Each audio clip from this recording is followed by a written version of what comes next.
सम्मानित करेंगे। तो मंत्री जी जो है समय 15 मिनट ही है, तो आइए और 1 मिनट माइक आ जाओ, बस आ जाएगा। एक मिनट इधर आओ आप, या तो आप इधर आओ ना, इसमें तो लो निकल गया। नहीं वो तो उसका है ना सर, आ जाएगा। हेलो हाँ पहुंच रहा हूँ। मैं कह रहा था बात कीजिए उसको। हेलो आ रही आवाज। सभी धम बंधु उपासक उपासिकाओं, आप सभी तथागत बाबा साहब के धर्म के लिए समर्पित हैं और तो आप सबसे पहले सबको नमस्कार साहेब, सबसे पहले पंचशील के बारे में कितने उपासक उपासिकाएं जानते हैं, या थोड़ा हाथ खड़ा करके बताएंगे? थोड़ा सा ऐसे हाथ खड़ा कर दो। कितने उपासक उपासिका जानते हैं पंचशील? नहीं। एक जान। और पंचशील पर ही आपका जीवन आधारित है। जिसने पंचशील का पालन कर लिया उसको कल्याण के मार्ग पर ले जाने से कोई नहीं रोक पाएगा। पंचशील जनरेटर चलवा देंगे आज बिजली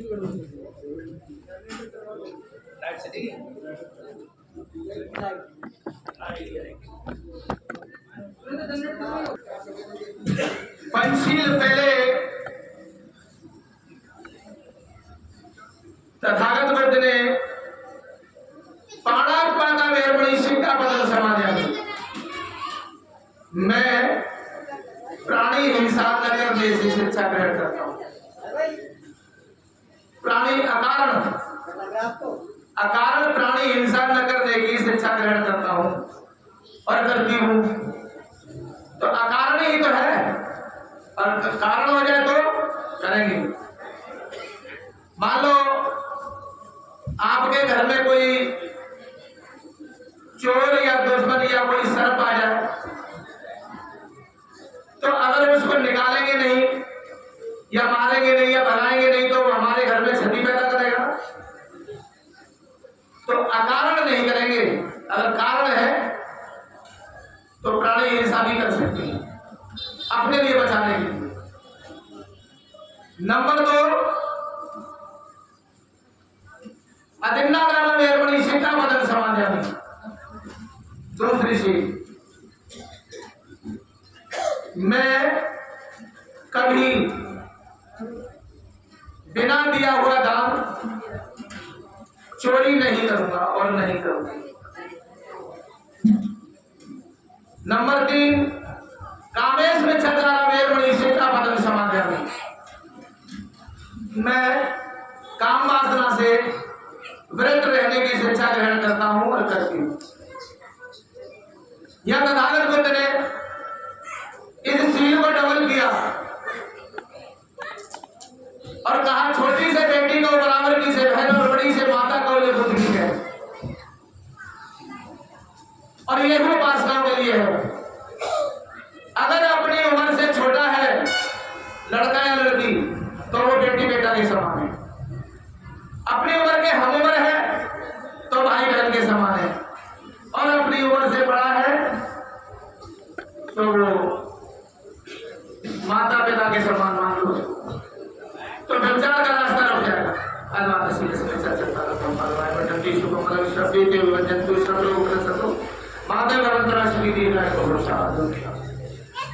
तो व्यभिचार का रास्ता रुक जाएगा, और व्यभिचार का रास्ता रुक गया तो हमारा कल्याण का मार्ग तैयार।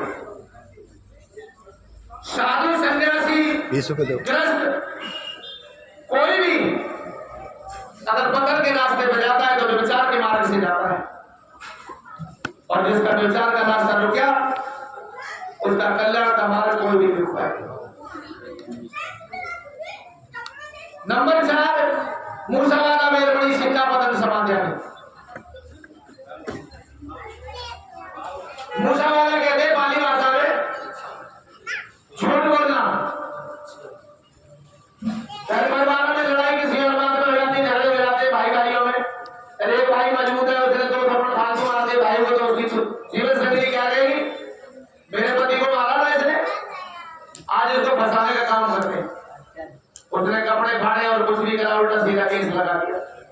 नहीं, उससे दुश्मनी और पनपेगी, घटेगी नहीं। उसे घटाने का काम करें, मध्यम मार्ग अपनाएं। और मध्यम मार्ग जब आ जाएगा तो हमारे परिवारों में कभी भी कलेश नहीं होगा और वो रास्ता हो जाएगा। नंबर 5,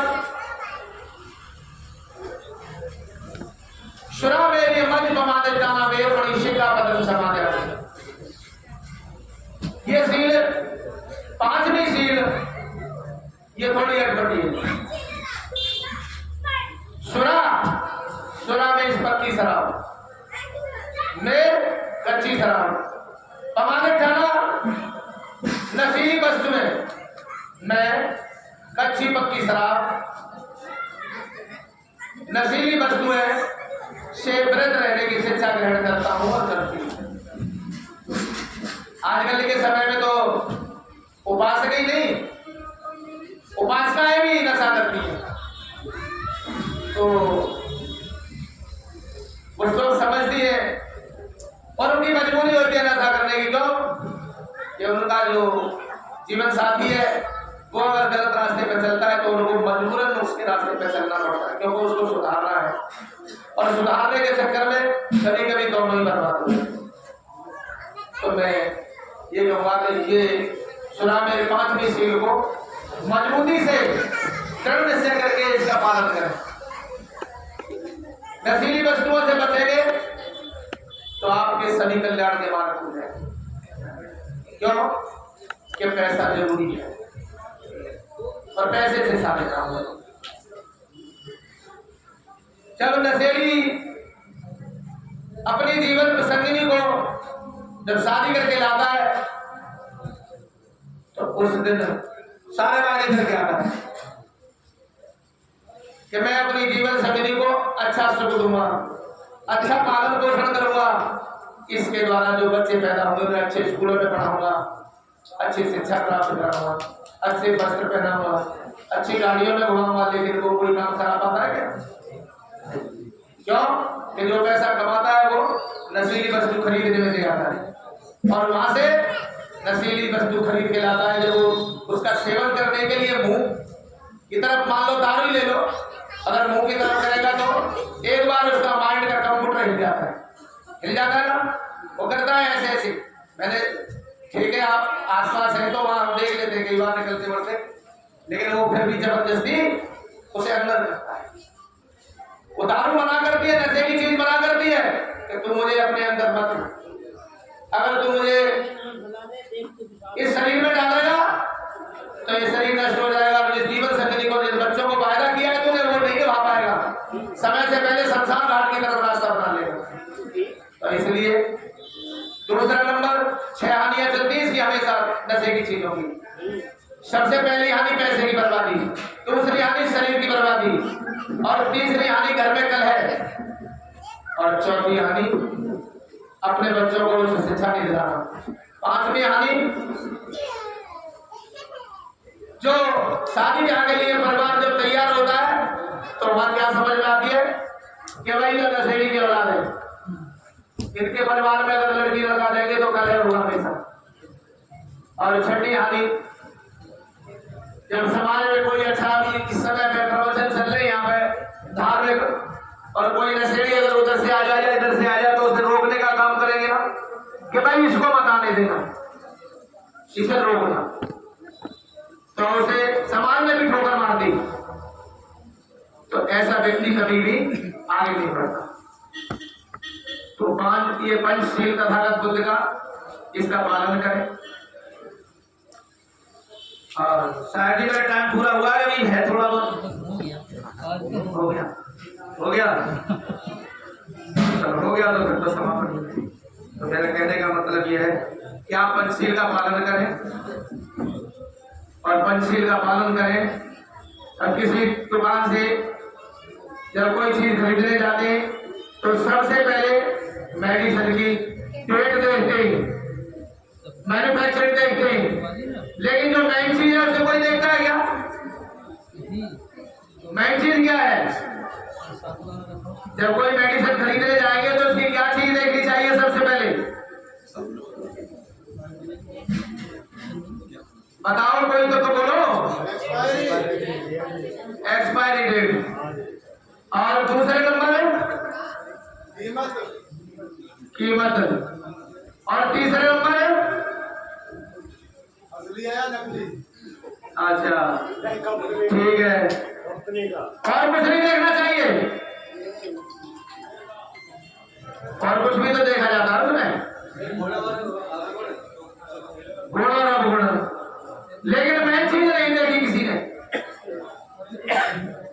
अगर आपको मेडिसिन की बोतल या कोई टेरू अगर सील टूटी हुई दे दे तो क्या लेके आ जाएंगे? कितने लोग लाएंगे? एक भी नहीं लाएगा। तो वही चीज है, जब सील टूटी हुई मेडिसिन नहीं ले सकते तो सील टूटा हुआ आदमी या औरत उपासक या उपासका वो किसी काम का नहीं रहता, वो पतन के मार्ग पर चला जाता है।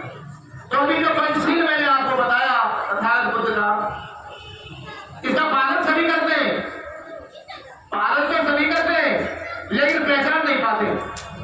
किसी भी समाज का आदमी हो वो सभी पालन करते हैं। करते कब है? जब शादी ब्याह के लिए लड़का लड़की देखने जाते तो पालन करते। सबसे पहले पूछते लड़का नशा तो नहीं करता, लड़का चोरी तो नहीं करता, लड़का झूठ तो नहीं बोलता। तो ये पंचशीली तो है जो मैंने अभी आपको परिभाषा बताई, पंचशील की वही तो है, लेकिन लोग उसको समझ नहीं पाते कि हम क्या बात करते हैं। पंचशील का पालन के बिना तो कोई काम होता है। तो सबसे पहले कोई भी मेडिसिन खरीदे तो उसकी सील देखेंगे, इसकी सील तो टूटी नहीं है। एक्सपायरी डेट और कीमत वगैरह तो बाद की बात है। अगर सील टूटी हुई है तो आप लाएंगे नहीं क्या कितनी ओरिजिनल है, आपको कॉन्फिडेंस नहीं है कि उसमें कुछ मिला दिया हो, इसलिए नहीं लेंगे। तो बहुत बहुत साधुवाद शरीर सुना। और हमारे श्रद्धेय महापुरुष स्वामीदास जी जिन्होंने मुझे बुलाया और यहाँ तक कहा, जब मैंने प्रोग्राम किया थी 27 तारीख को तो मैंने इनको आमंत्रित किया पिछली बार भी और अब के भी, लेकिन ये नहीं पहुंची। और मेरे को कहा भंसेरी आपका आना जरूर है, मेरे को तो 2 बार बुला लिया लेकिन आप नहीं आए। लेकिन चलो कोई बात नहीं, बहुत बहुत साधुवाद। कहीं ना कहीं बिजी होंगे, धर्म का कार्य कर रहे होंगे, मैं तो मानता हूँ इस बात को। तो सभी उपासक उपासिकाएं धन्यवाद के पात्र हैं, आपने सुना। और कभी ऑथोरिटी से कोई भी किसी गांव में संस्कार कराने के लिए अगर बौद्ध भिक्षु को मांगता है तो मेरा नंबर नोट कर लेना। मैं फ्री ऑफ कॉस्ट कार्यक्रम करता हूँ, ऑथोरिटी के कार्यक्रम फ्री ऑफ कॉस्ट करता हूँ। सिर्फ आने जाने का किराया जरूर चाहिए, क्योंकि उसका कन्वेंस का मेरा अपना नहीं है। और एक चीज और सुन लो कि किसी भी बच्चे के माता पिता नहीं हो या वो माता पिता बच्चे को पढ़ाने में सक्षम ना हो, लड़की हो या लड़का, तो उस बच्चे को मेरे तक पहुंचाए या मुझे सूचना दे। मैं उस बच्चे को फ्री ऑफ कॉस्ट उसको शिक्षा दिलाऊंगा, जितनी शिक्षा ले पाएगा उसका कोई पैसा नहीं लगेगा, कोई पैसा नहीं लगेगा उसका। और मेरे नंबर नोट कर ले 9211349610। भिक्षु प्रियदर्शी धर्मचारी मेरा नाम है। और कार्ड चाहिए तो मेरे से कार्ड ले लेंगे, लेकिन ये पुण्य कार्य जरूर करेंगे कि कोई बच्चा अगर नहीं पढ़ रहा है तो उस बच्चे को पढ़ाने में मदद कराएंगे और उस बच्चे का एड्रेस या मेरा एड्रेस लेके मेरे को सूचना जरूर देंगे। मैं उस बच्चे को फ्री ऑफ कॉस्ट पढ़ाने का काम करूँगा। ठीक है, तो बहुत बहुत साधुवाद। अब आप और बाकी हमारे अमलदार जी बैठे, इनको सूचना देंगे। ये मेरे